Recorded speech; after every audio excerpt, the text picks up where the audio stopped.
Queria convidar a que pudéssemos abrir hoje na segunda carta do apóstolo Pedro. Segunda carta do apóstolo Pedro, no capítulo 1.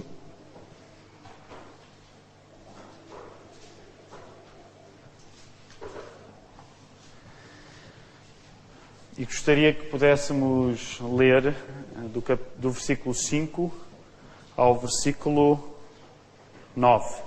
Todos aqueles que não tenham Bíblia e precisem, por favor, não se acanhem. Nós temos Bíblias lá atrás, queremos distribuir. O Ricardo tem algumas, ele está a distribuir. Portanto, alguém, se quiser, basta levantar a mão e o Ricardo faz chegar. Se não tiverem Bíblias, podem ficar com essa. É a nossa oferta para vós. Mas queremos, de facto, que todos possamos ter a palavra de Deus diante de nós. Claro que podem dizer, agora com a tecnologia já usamos a projeção, eventualmente até podemos passar a projetar o texto bíblico, mas deixem-me só fazer uma nota em relação a isso. Qualquer tipo de projeção da Bíblia, não é pecado projetar a Bíblia na igreja, de maneira nenhuma, mas que nunca substitua a nossa relação doméstica com este livro, não é? Com este livro. É verdade que a verdade deste livro não fica presa ao papel onde ele está impresso. Mas, de facto, nós gostaríamos sempre de inspirar as pessoas, se não têm Bíblia, ficarem com uma, folhearem a sua Bíblia, conhecerem a sua Bíblia, terem uma experiência táctil com este livro que nós acreditamos que é a palavra de Deus. Vamos ficar em pé. Vamos ler a primeira carta de Pedro, capítulo 1, versículo 5, até ao verso 9. Diz assim a palavra do Senhor.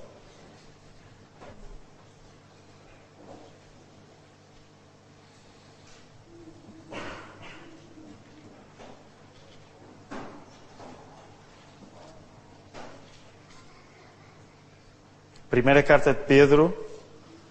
Não, desculpem. Eu estou a induzir os irmãos em erro. Eu disse primeira ou segunda? Exatamente. Então dê-me só um segundo, estava no sítio errado. Exatamente.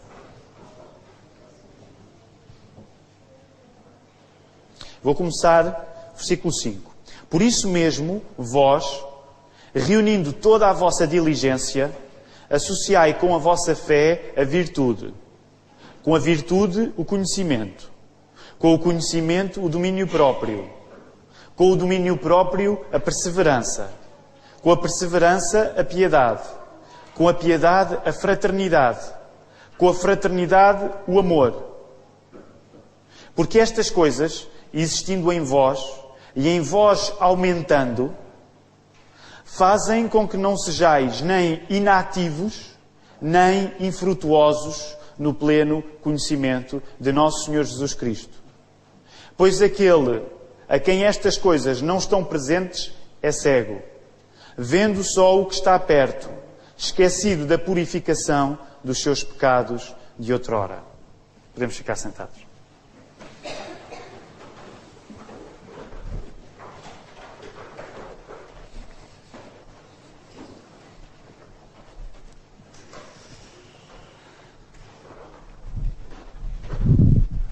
Hoje, como lembrarão, é o último domingo do mês. Nós temos por hábito, ao último domingo do mês, dar a oportunidade de um período a seguir ao culto de perguntas e respostas. E eu quero honrar esse hábito recente na nossa comunidade. E por isso, temos algum trabalho pela frente, mas eu gostaria que todos já ficassem com esta ideia. Se há algum tipo de questão que queiram colocar, no final temos um período de 15 minutos para o podermos fazer. Quero aproveitar, antes de prosseguirmos no estudo da nossa palavra, mas para fazer uma nota que se impõe na história da nossa comunidade, durante este fim de semana. Ontem, quando estava o corpo físico do nosso irmão José Ferreira neste lugar,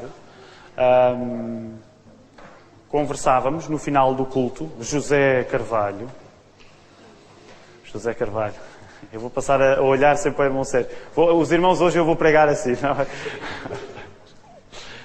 Quando estava o corpo do nosso irmão José Carvalho aqui, e ontem tivemos um culto, e eu quero, sobretudo às pessoas que fizeram um esforço para passar por cá e dar um voto de consolo à família, quero agradecer por esse esforço.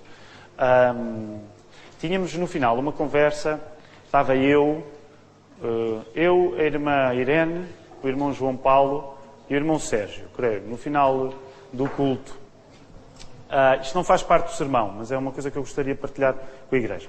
E a irmã Irene dizia-nos, num domingo temos uma dedicação de uma criança, menos de uma semana depois temos um funeral. E isto é a vida normal de uma igreja. Eu gostava... todas as pessoas podem dizer, pois, sabemos. Mas deixem-me aproveitar a bênção que é estarmos numa comunidade onde eu creio, provavelmente a maioria é jovem, e deixem-me dizer, muito francamente, é para mim um grande orgulho, como pastor destas comunidades, eu encho o peito quando digo que a igreja é jovem. Mas também reconheço que, sendo a maior parte de nós jovens, nós tendemos a esquecer de uma coisa que sabemos que existe, mas que é que um dia vamos morrer. E a maior parte das vezes isto acaba por estar longe. E eu quero lembrar-vos hoje, um dia nós vamos morrer. E nós encararmos com o mesmo tipo de naturalidade, não estou a dizer com a mesma emoção, mas encararmos com o mesmo tipo de naturalidade a apresentação de uma criança no domingo, como a despedida do corpo físico de alguém no sábado seguinte, faz parte da nossa vida enquanto igreja.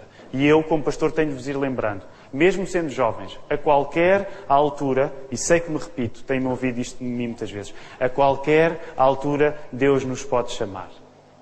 E se nos chama, não é uma surpresa, faz parte da nossa vida aqui. Só fazer uma nota última acerca disto. Até porque sinto na obrigação, porque a grande maioria das pessoas presentes agora não conheceu o nosso irmão José Carvalho. Eu próprio não fui a tempo de o conhecer.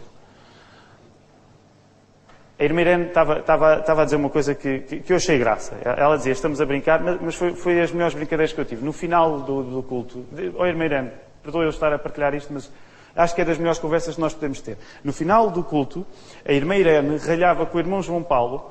Porquê? Porque estava a dizer-lhe os hinos que queria no seu funeral. E estava a dizer que queria um dos hinos que tinha sido cantado, mas queria aquilo mais animado, que não achava que tinha sido corretamente tocado. Meus irmãos, este é o tipo de conversas que nós temos na nossa igreja, ok? Discutimos os hinos que queremos no nosso funeral e a maneira como eles devem ser tocados. Não é, e deixem-me só, eu queria fazer uma nota acerca disto, não é uma conversa mórbida, meus irmãos. Nós ríamos-nos. Claro que brincávamos. Mas deixem-me dizer, e não estou a dizer por frase de efeito, é das conversas que eu acho que para mim mais me anima. A maneira como falávamos de eu quero que se cante aquilo, e a irmã Irene deu-me mais recados. Disse que eu tinha de explicar a história do Castelo Forte e falar de Martinho Lutero. Eu disse, vamos a isso, irmã Irene, já está assente. Agora, não façam da nossa juventude, aqueles que são jovens ainda, não façam da nossa juventude uma surpresa com a morte. Porque os cristãos sabem que a vida e a morte está nas mãos de Deus e pode chegar a qualquer altura. Por isso, enquanto nós tivermos a alegria e vitalidade de começarmos a pensar em coisas que nos podem parecer sinistras, como os hinos do nosso funeral, não é uma má conversa. Não é uma má conversa. Obrigado, irmã Irene, irmão João Paulo e irmão Sérgio, porque foi daquelas coisas que eu pensei. Eu sinto-me bem numa conversa destas. E também vou começar a tomar nota dos hinos que quero que os irmãos cantem, porque só Deus sabe quando Ele nos vai chamar. Isto faz parte da nossa comunidade e eu queria partilhar com os irmãos antes de irmos novamente para a palavra. Somos uma igreja em que recebe a vida e que recebe a morte. Em tudo damos graças a Deus. Já o fizemos às 10 da manhã, lá no funeral do irmão José Carvalho, no cemitério do Alto São João. Quero chamar-vos rapidamente para o texto e fazer uma grande corrida, porque temos algumas coisas para fazer e uma delas que nos levará algum tempo. Eu gostava de, antes de voltarmos ao texto, hoje promover uma interrupção. E uma interrupção, no contexto do sermão, que tem um efeito que se torna útil para o assunto contra o qual nós estamos a pregar. Nós estamos a pregar contra a preguiça, não é? Sermões que são contra alguma coisa. 6 sermões contra a preguiça, hoje é o segundo. E esta interrupção será breve e eu vou precisar da ajuda dos meus filhos, eu já os vou chamar para isso. Mas só ainda antes de o chamar, queria dar um contexto rápido, chamando a atenção para o vosso catecismo. Aliás, é um assunto tão sério que o Ricardo repetiu. Já reparaste, Ricardo, colocaste aqui e colocaste lá dentro, que era para ninguém se esquecer. Deixem-me dizer, há um ano e pouco, no dia 15 de outubro de 2012, nós reparámos que a Igreja Redeemer Presbyterian, em Manhattan, o nosso irmão Pedro Barroso já teve o privilégio de a visitar, que é pastoreada pelo pastor Timothy Keller, que é escritor, autor do Falsos Deuses, um livro que nós temos aconselhado a muitas pessoas. Esta igreja, a 15 de outubro do ano passado, apresentava um estudo da teologia, vulgarmente chamado catecismo, para ensinar a fé aos miúdos e aos graúdos. Eu, nessa altura, trocámos uns e-mails e eu chamei a atenção de alguns dos homens da igreja, aqueles que, de alguma maneira, estão mais envolvidos em oração, e chamei-lhes a atenção de que isto estava a acontecer. E o Miguel respondeu, agora são palavras do Miguel, isto é material de primeira, diz o Miguel. Acho que seria ótimo fazermos esta caminhada enquanto igreja. O Filipe respondeu a este e-mail, excelente! Seria demais colocar também no boletim semanal as respectivas pergunta e resposta? E assim nós decidimos fazer, desde há um ano. Nós, quando ainda estávamos em São Domingos de Benfica, reunidos em Benfica naquela altura, e quando viemos juntarmos aos irmãos na Lapa, continuámos o nosso boletim e aí estão as perguntas e respostas todos os dias. Este programa, este Catecismo New City, é também aconselhado por uma organização onde nós fomos buscar a nossa declaração de fé, que é a Gospel Coalition. Agora, como chegou ao fim, eu gostava de demonstrar do que é que isto pode significar numa família que agarrou este desafio de estudar e decorar o catecismo. E agora eu vou chamar a minha família. Isto pode não correr bem. Lá em casa não corre bem às vezes. Portanto, eu tenho de dizer já isto. A Ruth tem estado muito preocupada durante a semana e nem sempre a Ruth tem a fé do seu marido, não é? E eu disse algumas vezes, tens de confiar em mim, tens de confiar em mim. E pronto, e eu tenho de confiar em Deus. Mas então eu gostava só para dar, não vamos fazer a leitura do catecismo todo, porque isso seria algum tempo, mas só para os irmãos terem uma ideia do que é que na prática significa isto que nós colocámos no papel. Eu chamava rapidamente as minhas crianças e dou-lhes um microfone para a mão e eu vou precisar da ajuda delas. Tem de ser breve, ok? Tem de ser breve, só para demonstrarem o que é que na prática pode significar. Pronto, os irmãos vão ignorar todas as coisas que pareçam menos ortodoxas de acontecer, ok? Venham cá. Anda cá, vem ao colo do papá. Anda ao colo do papá. Anda. Pronto. O Caleb é o menos catequizável deles todos, como podem ver. Pronto, segurem aqui o microfone, força. Vá, e vamos só brevemente, não vamos dizer, são 52 perguntas e respostas. Estas crianças decoraram-nas todas, ok? Mas vamos só tentar mostrar na prática o que é que isto significa. Vá, vamos ganhar ritmo, Vamos andando, o papá já vê. Qual é a nossa única esperança na vida e na morte? Que nós não somos nossos, mas pertencemos corpo e alma, na vida e na morte, a Deus e ao nosso Salvador Jesus Cristo. O que é Deus? Deus é o Criador e o sustentador de todas as pessoas e todas as coisas. Quantas pessoas há em Deus? Há 3 pessoas no Deus único e vivo, o Pai, o Filho e o Espírito Santo. Como e porquê que Deus nos criou? Deus criou-nos macho e fêmea à sua imagem para glorificá-lo. O que mais criou Deus? Deus criou todas as coisas e toda a sua criação era muito boa. Como podemos glorificar a Deus? Amando e obedecendo aos seus mandamentos e leis. O que é que a lei de Deus requer? Que amemos Deus de todo o nosso coração, alma, mente e forças. E que amemos o nosso próximo como a nós mesmos. Qual é a lei de Deus declarada nos 10 mandamentos? Não terás outros deuses diante de mim, não farás imagens de semelhança, não invocarás o nome de Deus em vão, lembra o dia de sábado para o santificar, honra a teu pai e a tua mãe, não matarás, não adulterarás, não furtarás, não cobiçarás. O que é que Deus quer no primeiro, segundo e terceiro mandamentos? Primeiro, conheçamos Deus como único Deus. Segundo, que evitemos toda a idolatria. Terceiro, que tratemos o nome de Deus com temor e reverência. O que é que Deus quer no quarto e quinto mandamentos? Quarto, que no dia de sábado gastemos tempo por favor a Deus. Quinto, que amemos e honremos o nosso pai e a nossa mãe. O que é que Deus quer no sexto, sétimo e oitavo mandamentos? Sexto, que não magoemos, odiemos o nosso próximo. Sétimo, que vivamos seguro e fielmente. Oitavo, não tomemos em missão aquilo que pertence a outra pessoa. O que é que Deus quer no nono e décimo mandamento? Nono, imitamos ou enganemos. Décimo, que sejamos contentes, não invejando ninguém. Bem, vamos dar só um salto para as últimas. Saltamos da pergunta 12, vamos saltar para a pergunta 40. Depois os irmãos, se tiverem dúvidas, vão ter com eles e fazem. Mas têm de acreditar em nós. Que é a pergunta 40, para ver se lembra.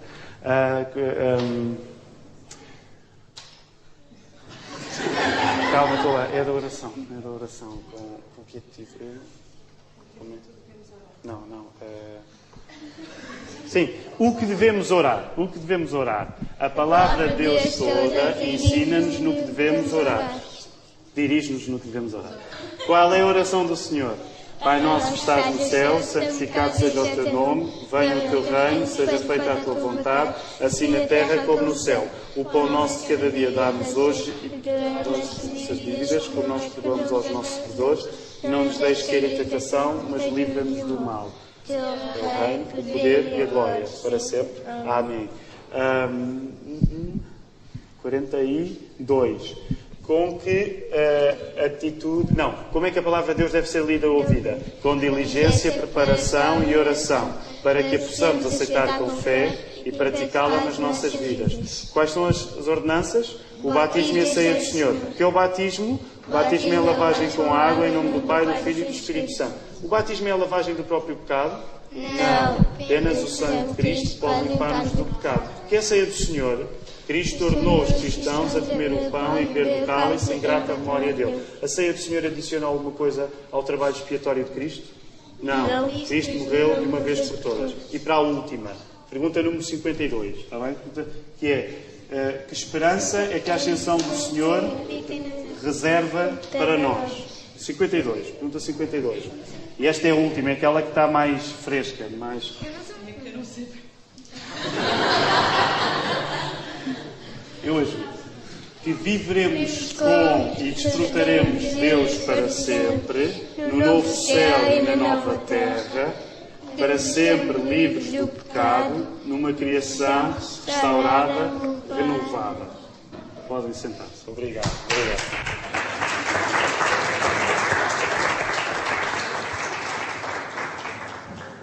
A minha mulher levou a melhor, porque a minha ideia era fazer tudo.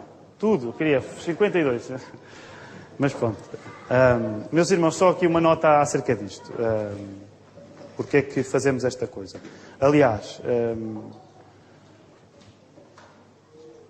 humanamente todos nós podemos decorar coisas em que não acreditamos, não é?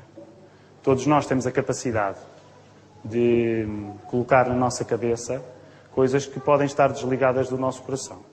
E eu diria que hoje a temperatura cultural do nosso tempo, eu tenho a noção disso. Alguém que venha de fora pode até achar isto uma grande lavagem cerebral. O Caleb, que não se manifestou muito, mas até ele sabe as determinações.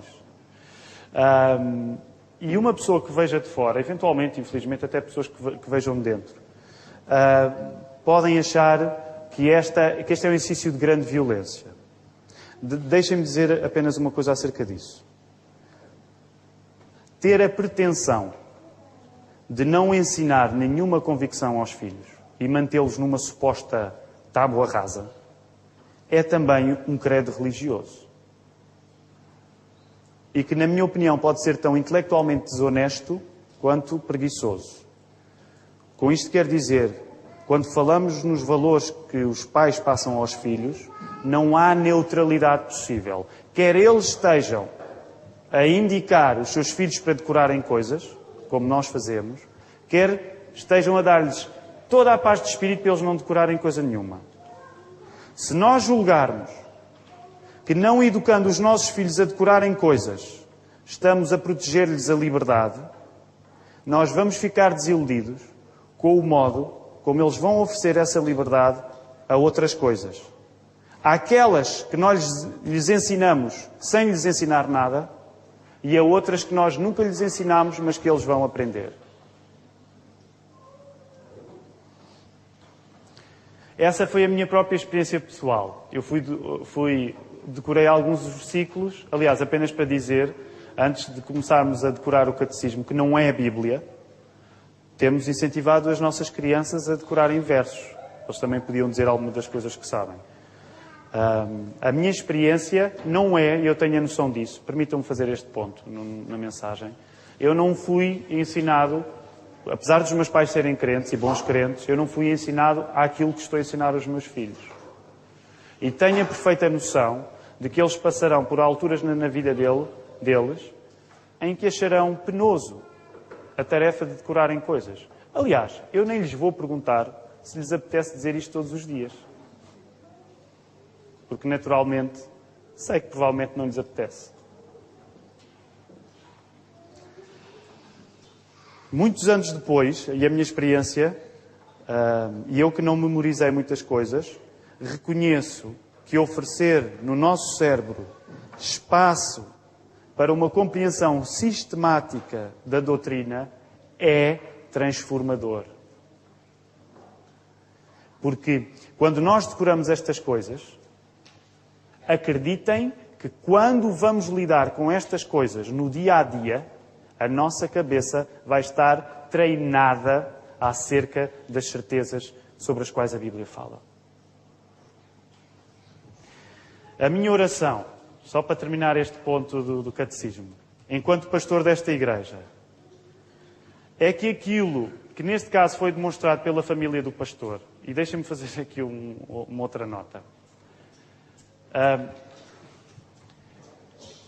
Eu não tenho muita experiência em ser da família do pastor. Eu sou neto de um pastor, mas não fui filho de um pastor. E sei, e temos alguns filhos de pastor, não é fácil ser filho de pastor. Eu quero dizer isso com muita franqueza. Eu tenho a noção de que os meus filhos recebem uma exigência que provavelmente os vossos não recebem. E preocupo-me, porque tenho a noção do que pode acontecer nas vidas dos filhos dos pastores, se muitas vezes são exigidos e não dão passos em relação à fé. Mas deixem-me dizer, queridos irmãos, a tarefa dos pais é transmitir-lhes a verdade. Orar pelos filhos, educar os filhos na palavra. Orando e pedindo a Deus a capacidade de que nunca a fé esteja a ser transmitida mais por regras do que por aquilo que é a sua verdade impressa no coração. Mas isso não nos faz deixar de acreditarmos que vale a pena investirmos nas nossas crianças. Os filhos do pastor, eles não são especiais. Eles passam por experiências diferentes. Se os irmãos têm questões acerca disto, vão falar com a irmã Irene, vão falar com o irmão João Paulo, vão falar com a irmã Fernanda. Se alguém quiser ouvir o testemunho da irmã Fernanda, ele está captado, está em forma escrita. Ouçam da boca de alguém que foi filho de pastor o quão difícil pode ser. O André também é filho de pastor. Há outras pessoas no nosso meio que são filhos de pastor e que sei que passaram por dificuldades. Orem pelos meus filhos. E oremos por todos os nossos filhos, independentemente daqueles que são filhos do pastor. Posto isto, e só para terminar, vou dar a oportunidade ao Filipe para fazer a mesma coisa, para vir dizer o catecismo.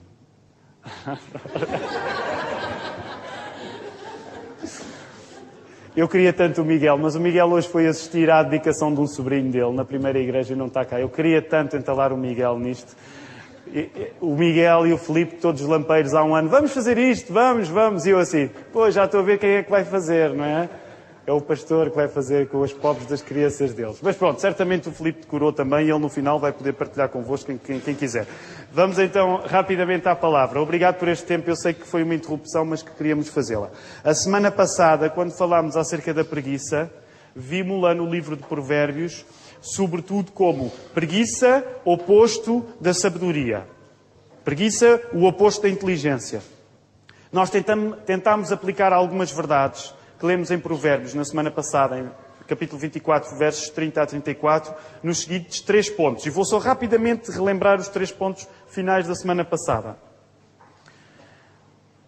A preguiça não é um pormenor do teu feitio, é um problema da tua fé.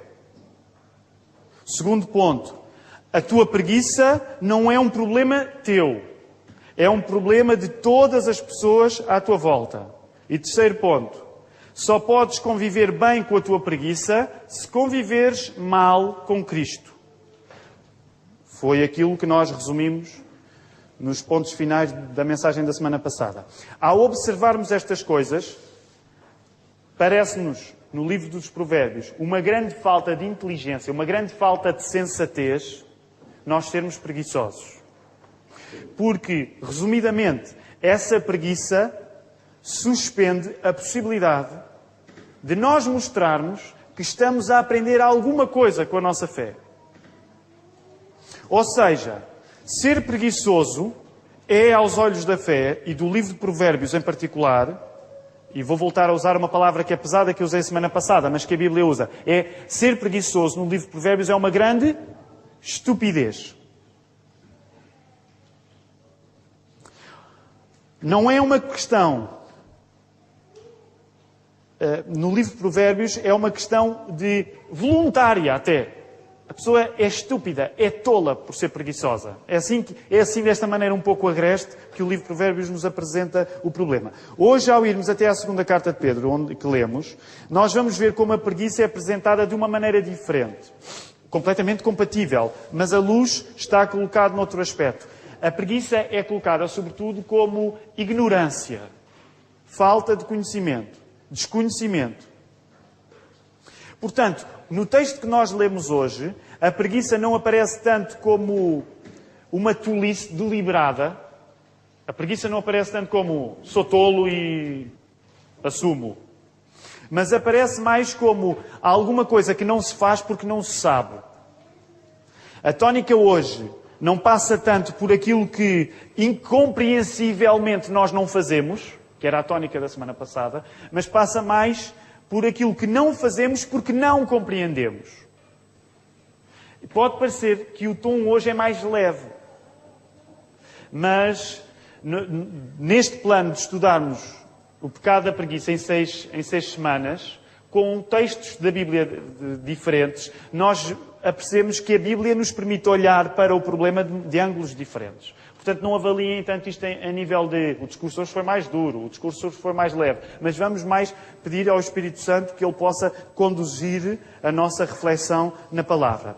Nos 5 versos que nós lemos hoje, podemos encontrar uma lógica que eu resumiria assim. Ao conhecerem Cristo, os cristãos conhecem também que está à sua disposição o progresso da sua santificação. Vou voltar a repetir porque esta ideia é chave hoje. Ao conhecerem Cristo, os cristãos conhecem também que eles têm um caminho aberto à sua frente de santificação. E devemos fazer uma paragem breve para explicar o que é a santificação. A santificação é a pergunta no Catecismo, é a pergunta 32. Não chegámos até lá. O Catecismo coloca o que é a justificação. Estou a falar em catecismo, estamos a falar nisto, é a Bíblia. Okay? A Bíblia explica que a justificação é a nossa justiça declarada diante de Deus e a santificação é, a partir da justificação, a nossa justiça gradual e crescente. Okay? Deixa-me só tentar explicar brevemente isto. E não resisto a dizer isto. Ao contrário de alguns sítios no movimento evangélico que às vezes podem achar que estes termos, santificação, justificação, isto não quer dizer nada. Meus irmãos, no dia em que as igrejas pegarem nestas palavras e dizer isto não significa nada, aquelas igrejas não têm nada para significar. E deixem-me explicar de uma maneira breve o que é que justificação e santificação significam. A justificação e a santificação são dois momentos da nossa salvação, da salvação que Cristo tem para nós. A justificação é o facto de nós sermos salvos por Cristo. A justificação, é o facto de, ao sermos salvos por Cristo, termos em nós a justiça dele mesmo. A justiça de Cristo, o facto de Jesus ser justo, é imputado em nós e é isso que nos permite sermos declarados justos diante de um Deus que é justo. O que é que nós acreditamos? No dia do juízo final, nós, na presença de Deus, quando Ele olha para nós, Ele não vê a nossa justiça. Este escapa, este ia à igreja, este era membro, este era dizimista fiel, este pode entrar no céu. Meus irmãos, o homem mais perfeito não teria como ser recebido no céu. Porque a justiça de Deus é tal que Ele não tem como conviver com o pecado. Ele odeia o pecado. É assim que a Bíblia explica. Deus odeia o pecado. O que é que pode permitir que pessoas como nós, que são imperfeitas, que pecam, possam estar na presença de Deus? É o facto de Deus nos julgar e quando olhar para nós, Ele não vai ver a nossa justiça, nem a nossa injustiça. Ele vai ver em nós a própria justiça do Seu Filho. Isto é justiça imputada. A justiça do Filho de Jesus está colocada em nós. Somos justificados. Passamos a ser justos diante de Deus, não por nada que tenhamos feito, mas porque a justiça de Cristo está em nós. Isto na história é aquilo que deu um grande sururu. Sururu é uma má expressão para falar na Reforma Protestante. Mas foi isto que os reformadores tiveram a dizer. Nós salvamos-nos pela fé por Cristo. Só dar-vos exemplo. E Lutero era um frade, era um monge,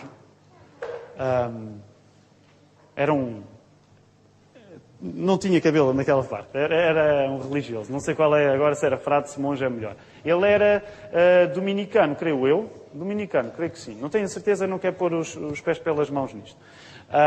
Não, era agostiniano, assim é que é. E Lutero, só para perceberem, Lutero passava a vida angustiado a fazer penitências, porque a Igreja Católica Romana pedia isso, penitências pelos seus pecados. Ora, uma das coisas que mais angustiava Lutero é que ele constantemente se apercebia que tinha mais e mais pecados. E ele pensava, isto é uma tradução livre da minha parte, eu não vou ter tempo de vida útil para me arrepender de todos os meus pecados. Quando ele se apercebeu, e a ler a carta de Romanos em particular, que ele não precisava de se penitenciar, porque mesmo que ele se penitenciasse, ele não tinha como redimir-se dos seus pecados, mas que era Jesus que tratava disso.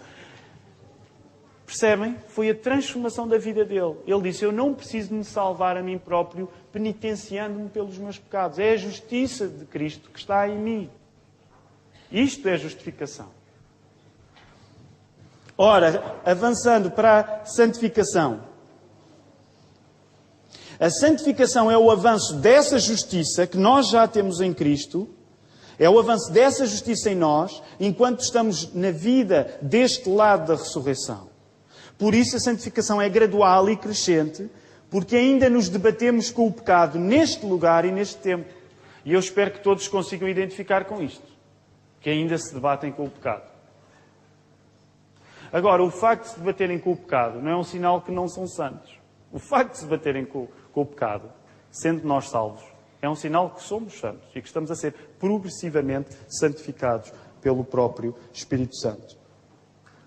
A santificação é o Espírito Santo que está em nós desde o momento em que fomos salvos, a transformar-nos progressivamente na nova criatura que a justiça de Jesus que está em nós já nos permite ser. É um processo necessário de nós conhecermos Cristo. Por isso, quando conhecemos Cristo, conhecemos também a santificação, que a salvação que temos nele nos garante. Para terminar este aspecto da santidade. A santidade não é uma opção para os cristãos. Sermos santos é a garantia que nós somos cristãos. Percebe esta ideia? Um cristão não pode dizer, eu não sou santo. Se ele diz que não é santo, ele está a dizer que, no fundo, o Espírito Santo não está nele. Isto agora não tem a ver com... Ontem houve ali não tem a ver com o que a irmã Irene ontem disse, que a irmã Irene disse popularmente, usando a expressão popular de não ser santo. Nós temos sempre de explicar. Geralmente, as pessoas, quando dizem, ele não é santo, o que é que elas querem dizer? Quer dizer que lhe conhecem erros, que lhe conhecem pecados. E nesse aspecto nós temos de explicar, enquanto cristãos, que de facto nós não somos perfeitos, nós pecamos. Agora, depois temos de teologicamente ser claros e explicar que somos santos. Porque a santidade é uma qualidade do Espírito Santo que está em nós. Portanto, não depende daquilo que nós fazemos. Depende do facto de nós já sermos propriedade do Espírito Santo, sermos propriedade de Deus. É nesse sentido.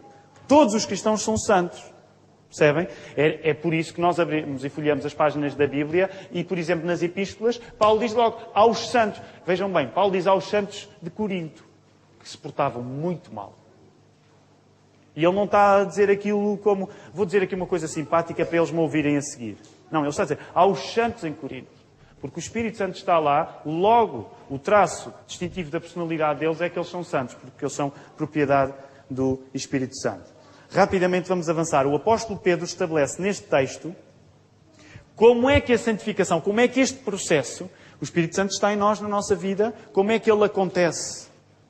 E o apóstolo Pedro explica num caminho de 7 passos distintos, em 8 características. 7 passos em 8 características. Vejam lá, isto está aqui no vosso boletim, depois podem explorar. Agora nós estamos a usar mais espaço para boletim, para reflexão, durante a semana, poderem voltar lá, voltarem a passar nestas coisas. O primeiro passo, à fé acrescenta-se a virtude. Em algumas traduções está bom procedimento. Segundo passo, à virtude acrescenta-se o conhecimento, ou ciência, em algumas traduções. Terceiro passo, ao conhecimento acrescenta-se a temperança. O que é a temperança? Algumas traduções dizem domínio próprio. À temperança, quarto passo, acrescenta-se a paciência. Noutras traduções está a perseverança. Quinto passo, à paciência acrescenta-se a piedade. Em algumas traduções está apego a Deus. Sexto passo, à piedade acrescenta-se a fraternidade. Em algumas traduções está a dedicação fraterna. E sétimo e último passo, à fraternidade acrescenta-se o amor. Em algumas traduções está a caridade. Os antigos adoravam fazer listas. Listas de vícios e listas de virtudes. Nesta lista de 8 virtudes, nós temos, meus irmãos, e não temos tempo para fazer isto hoje de manhã, mas nós temos tanto material para um exame de consciência. Com estas 8 qualidades, 7 passos, nestas 8 qualidades, nós temos tanto material para fazermos um exame a nós próprios. Temos tanta oportunidade para refletir acerca de uma série de qualidades com as quais nós não devemos lidar em jeito de as compararmos com a nossa personalidade. Eu explico. O objetivo do texto é dizer que estas qualidades, estas 8 qualidades, pertencem ao que o Espírito Santo quer fazer com todos os cristãos. Todos. E vou dizê-las uma última vez, apenas para ficar na nossa memória. Fé, virtude, conhecimento, temperança, paciência, piedade, fraternidade e amor. Resumamos mais uma vez o espírito deste texto. Há 2 possibilidades para os cristãos. Neste texto, Pedro dá 2 possibilidades. Ou desenvolvemos estas qualidades que estão à nossa disposição, ou ignoramos que temos qualidade para as desenvolver. 2 hipóteses naquilo que Pedro está a dizer. Ou vocês desenvolvem estas qualidades, ou ignoram que têm a qualidade para as desenvolver. Ou temos estas coisas, como diz o versículo 8, ou ficamos, como diz aí na tradução, noutra tradução, ociosos e estéreis no conhecimento de nosso Senhor Jesus Cristo. Tal como vimos na semana passada, em que nos apercebemos que para a Bíblia não é possível ser sábio em teoria. Falámos nisso a semana passada. Para a Bíblia não é possível ser sábio em teoria. Para a Bíblia ser sábio era saber coisas e ser. Era saber e ser. Não havia a possibilidade de alguém é muito sábio, mas não é muito bom a aplicar aquilo que sabe. Uma pessoa com estas características na Bíblia nunca seria chamada de sábio. Imaginem um académico, uma pessoa que sabe muito, que fala bem. Se ela não vivesse de acordo com as suas palavras, a Bíblia nunca diria que ela era sábio. Nem sequer diria, é um sábio, mas está ainda com alguns problemas em aplicar aquilo em que crê. Não. Na Bíblia, a palavra sábio quer sempre um encontro daquilo que se sabe com aquilo que se é. Ok? Os filósofos gregos olhavam, por exemplo, para o conhecimento como uma chave para mudar o comportamento. A pessoa podia mudar de comportamento quando adquiria conhecimento. Aliás, não é à toa que isto vai se desenvolver depois num movimento que chateou muito a Igreja, que é o... Lembram-se? Falámos nisso em Colossenses. O conhecimento como a chave da transformação. O gnosticismo. Ainda hoje, assim, em algumas ruas de Lisboa, são assim às vezes umas palestras, umas capas geralmente são azuis, azuladas, e assim umas pessoas com ar... esgazeado, o conhecimento de alguma coisa. Atenção, não é só nessas palestras estranhas. Aliás, eu falava, e deixem-me só fazer esta nota, na quinta-feira falava acerca disso, com pessoas formadas em psicologia, e estávamos a falar acerca de psicologia, de que maneira que é possível aplicar psicologia, não é? Qual é o relacionamento do cristão? E uma das coisas que eu falava com duas, temos três, pelo menos que eu saiba, temos 3 psicólogas na nossa comunidade, é que há uma certa tendência que é reconhecível na psicologia, é uma coisa muito herdada do Freud e do Jung, mas uma coisa um bocado gnóstica, que é a ideia de que, a partir do momento em que eu percebo uma coisa, tenho a capacidade de resolver esse problema. Ora, a raiz disto é gnóstica. O cristianismo não diz isto. O cristianismo não diz que nós resolvemos coisas por compreendê-las. O cristianismo diz que as coisas são possíveis de resolver. Porquê? O que é que resolve as coisas? O que é que os irmãos diriam? Estejam à vontade, não está no catecismo. Não há. O que é que os irmãos diriam? Nós, os cristãos, resolvem alguma coisa porque compreenderam? Então como é que eles resolvem? Pela fé. Pela fé, nesse caso, pela revelação. A revelação tem um papel, aliás, há uma doutrina que se fala pouco, que é a iluminação do Espírito Santo. O Espírito Santo ilumina, mas a resolução não está naquilo que nós fazemos a partir da iluminação, mas na própria graça de Deus a agir nessa circunstância. É um bocado diferente. Atenção, com isto, só por causa deste assunto da psicologia, é preciso topar as narrativas diferentes, porque há narrativas que são diferentes, ok? Nenhum cristão resolve um assunto porque alguém lhe diz, olha, o teu problema é este. A Bíblia não fala nisto. Fala na graça de Deus. É uma coisa diferente. Com isto, e que só para encerrar este assunto, que fique valorizado o papel do conhecimento, porque a Bíblia... Portanto, muitas das coisas que nós nos apercebemos e que a psicologia até eventualmente pode contribuir, e este é um assunto que eu não domino, portanto não quero falar com muita certeza acerca disto, mas é que de facto acabou por valorizar o papel da compreensão. E há lugar para o papel da compreensão. Os irmãos passam 40 minutos a ouvir-me falar.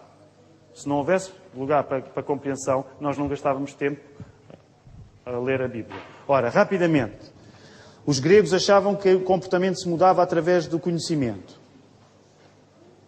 Pedro entende também o conhecimento, e ele fala aí no texto, na medida que o relacionamento depende de uma relação pessoal com Deus. E essa relação com Deus que transforma a realidade. É o próprio Deus, é a própria graça de Deus que tem o poder de transformar. Portanto, quando Pedro fala de conhecimento, ele não está a falar de conhecimento da mesma maneira que os gregos falavam. Soubeste, percebeste, ultrapassaste. Não era isto. Era um conhecimento absolutamente ligado ao relacionamento com Deus. E este conhecimento, Pedro fala e descreve-o de uma maneira. É conhecimento do próprio nosso Senhor Jesus Cristo. O tipo de conhecimento que Pedro está a querer falar é o conhecimento do Senhor Jesus Cristo. Não é teoria, é prática. Deixa-me só terminar, eu sei que tem... Mas só para explicar. Esta é a razão pela qual um cristão pode perfeitamente viver com alguns problemas graves sobre os quais nunca vai entender. Nunca vai entender. Nós estudámos 3 meses Jó e percebemos que Jó nunca entendeu a razão do seu sofrimento. Percebem a diferença que é? Aliás, eu acho que os irmãos sentirão isto que eu estou a querer dizer. Alguns dos nossos maiores problemas, nós não temos uma resposta última para eles. Percebem o que eu estou a querer dizer? Alguns dos maiores nossos sofrimentos, nós não conseguimos descortinar uma resposta completamente perfeita. Nós vivemos precisamente em fé, sabendo que Deus nos dá a graça para atravessar esses problemas, mesmo que nós não tenhamos a compreensão completa daquilo que estamos a viver. Isto, sim, é um modelo de graça. Não é um modelo apenas de conhecimento. Percebem a ideia? Ora, o ponto que está aqui a ser estabelecido é a preguiça torna-se uma pura ignorância acerca de quem Jesus é. Tentar explicar rapidamente o versículo 9. Coloquem, por favor, os vossos olhos no versículo 9. O versículo 9 faz-nos olhar para trás e faz-nos olhar para a frente. Quem não percebe a lição dos versos anteriores é cego e não vê ao longe, havendo-se esquecido da purificação dos seus antigos pecados. Diz algumas das traduções. Vale a pena ler na tradução mais nova, aquela em português corrente que nós oferecemos nas nossas Bíblias. Diz assim: Quem não tem estas virtudes, a tal lista das 8 virtudes, é um cego que anda às apalpadelas e se esqueceu de que lhe foram perdoados os seus pecados de outrora. E quero só citar o comentário bíblico Vida Nova, que tem sido muito útil para mim. As pessoas que não olham para o espelho retrovisor da sua vida, reconhecendo a estrada anterior de pecado do qual foram perdoadas, estão simultaneamente cegas para, no para-brisas, assistir às gloriosas possibilidades de desenvolvimento que existem em Cristo. Uma frase longa eu vou repetir. E ela cita uma ideia que há uns tempos o João Parreira tinha partilhado numa reunião de oração. O que é que isto quer dizer? As pessoas que não olham para trás na sua vida e não se apercebem dos pecados que já lhes foram perdoados, não conseguem olhar para a frente e perceber que elas têm essa mesma possibilidade em relação aos pecados no qual elas passam agora. Isto resume-se um bocado num clichê que é muito dito, mas que acaba por ser justo aqui referi-lo, que é: se nós não temos uma noção do que nos aconteceu no passado, nós não temos uma noção do que nos pode acontecer no futuro.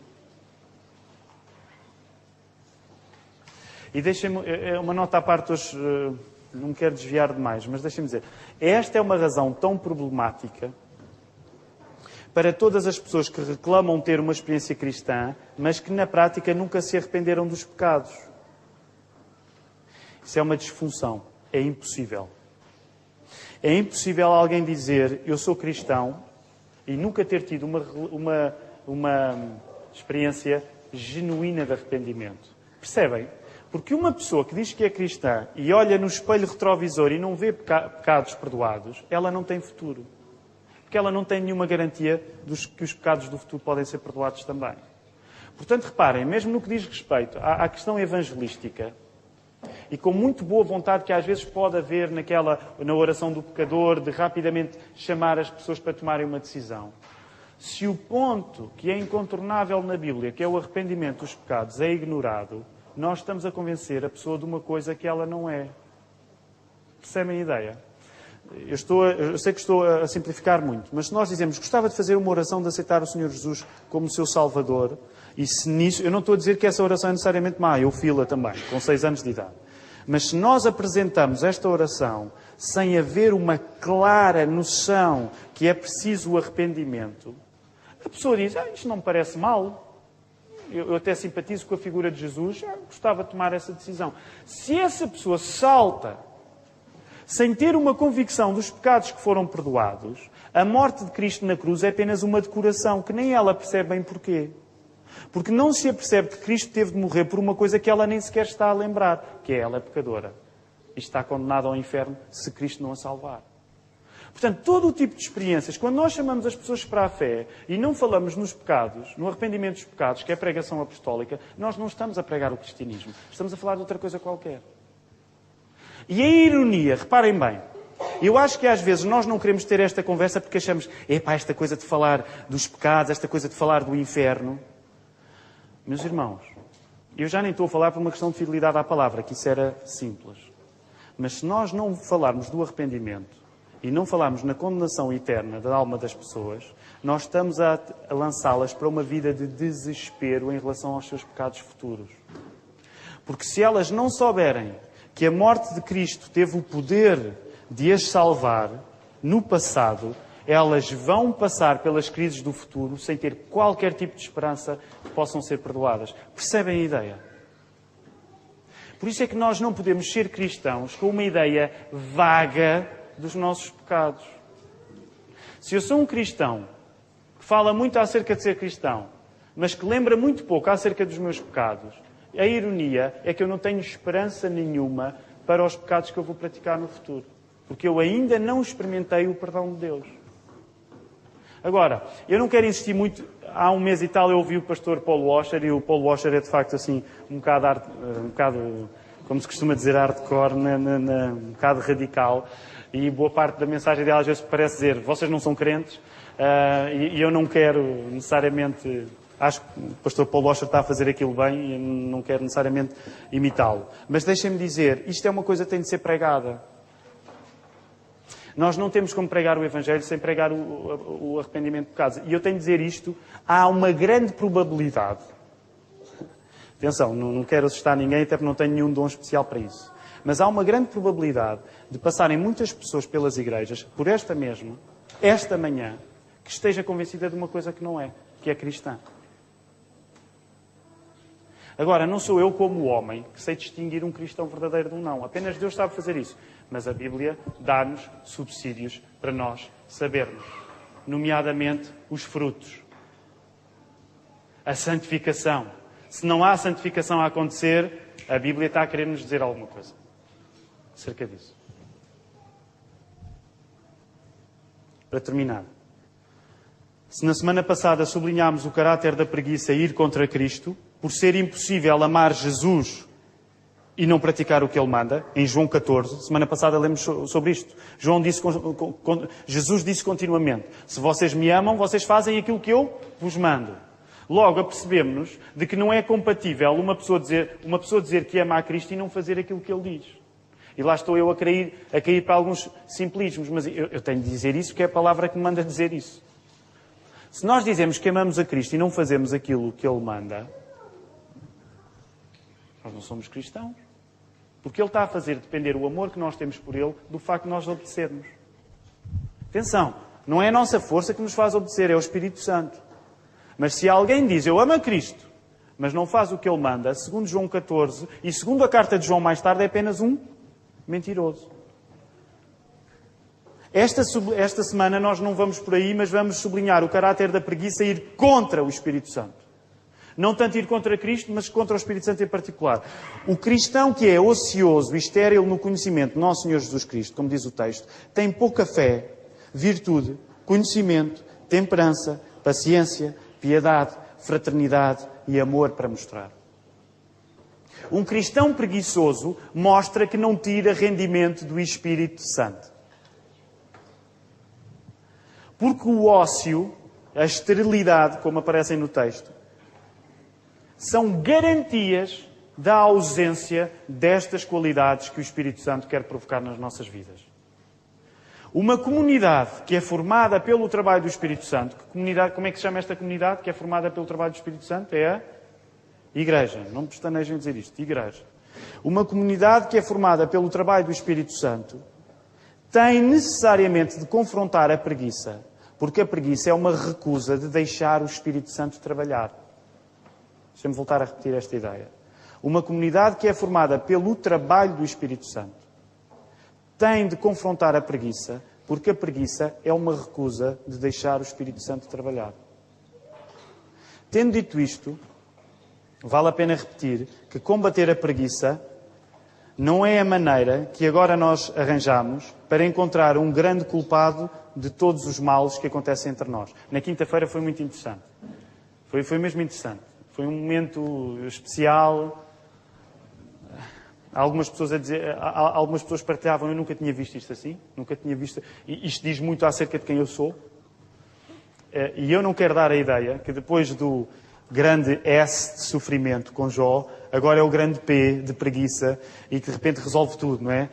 Primeiro era tudo acerca de sofrimento, agora é tudo acerca da preguiça. Nós devemos ser cuidadosos. Nem todos os pecados desta igreja são pecados de preguiça. Era bom, era muito bom. Não era bom, mas percebe o que é que eu quero dizer. Nós não queremos dar soluções simplistas e agora tudo se explica pela questão da preguiça, ok? O nosso objetivo não é esse. Até sabem porquê? Há uma maneira de fazer o contrário da preguiça que também é fugir do trabalho do Espírito Santo, que é ser muito ativista.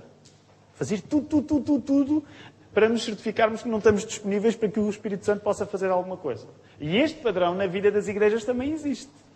Nós podemos ter igrejas amolecidas, mas também podemos ter igrejas que fazem e parecem que querem fazer o quanto mais para não terem um segundo para poder ouvir o que o Espírito Santo lhes está a dizer. Eu estou a caricaturar um pouco a coisa, mas os irmãos conseguem compreender o que é que eu quero dizer isto. E o ativismo nesse sentido pode ser uma maneira de ir contra o Espírito Santo, tentando nós provar a Deus o que podemos fazer por Ele e não o oposto.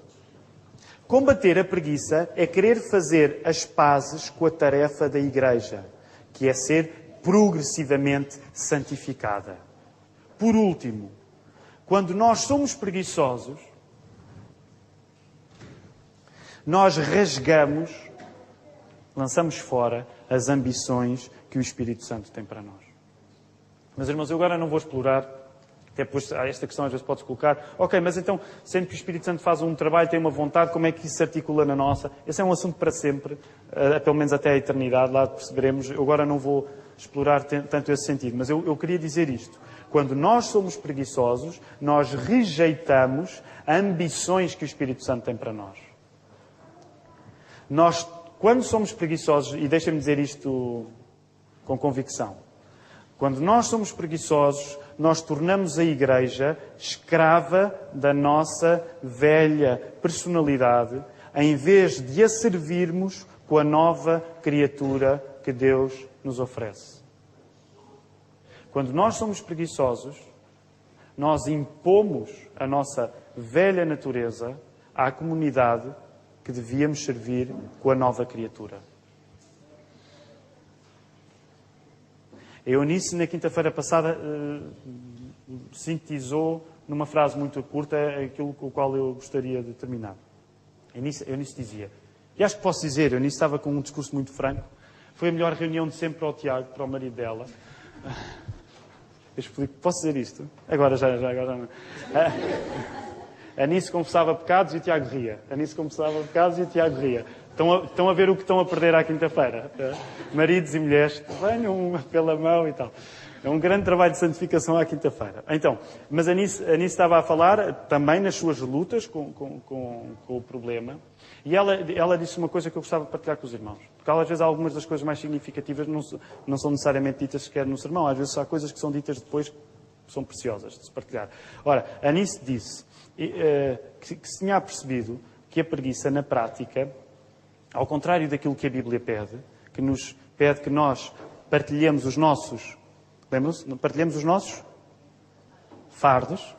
A preguiça aumenta o fardo das pessoas que estão ao nosso lado.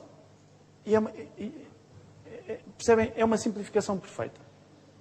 A preguiça faz o oposto daquilo que a Bíblia nos chama a fazer, que é que nós devemos partilhar os nossos fardos. Ora, a preguiça aumenta peso no fardo da pessoa que está ao meu lado. Por irónico que pareça, a preguiça torna-se um trabalho pesado. A liberdade para o trabalho do Espírito Santo é aquilo que realmente nos alivia. Nós estarmos livres, nós estarmos desimpedidos da preguiça para trabalhar com a matéria que o Espírito Santo, através da santificação, nos dá, isso sim é um alívio. Isso sim é um alívio. Que o Senhor nos ajude.